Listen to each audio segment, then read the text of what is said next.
Hello to any who it may concern. For now, I'll just be showing off what I have managed to achieve in my IGB 400. As of right now, it'll probably change a very small amount from this point, but on the most part, all of the different elements of the game are here. So I'll just start a playthrough.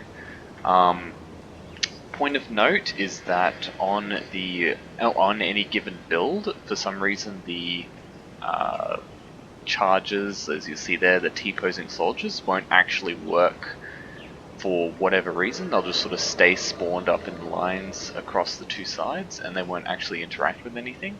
But the throwers will still throw balls at whatever.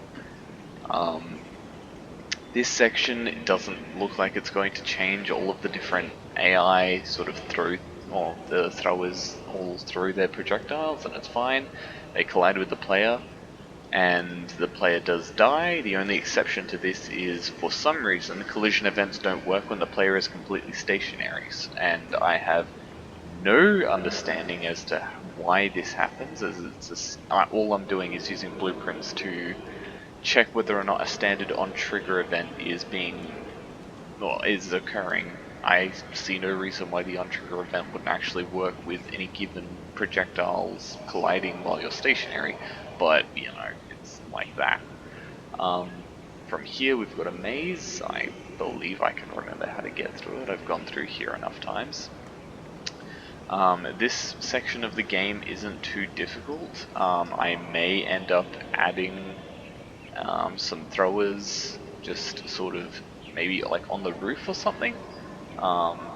That could potentially be interesting. That might actually make gameplay in the maze a little bit more fun, or maybe adding them on top of these little like square pillars sections.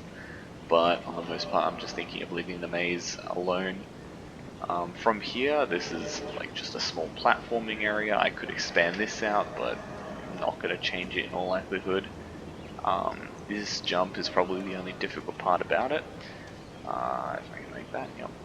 And the script that I made in C++ was just dedicated to actually getting this chair to change size anywhere between 1 unit in terms of size and 5 times this in terms of size. And I just managed to get my checkpoints all working. They are fine. And just to show you that the chair indeed... Oh, wait a minute. I will make this a lot quicker and easier by changing the spawn location so that it's all the way at the end. And let's go there because I don't have to change it.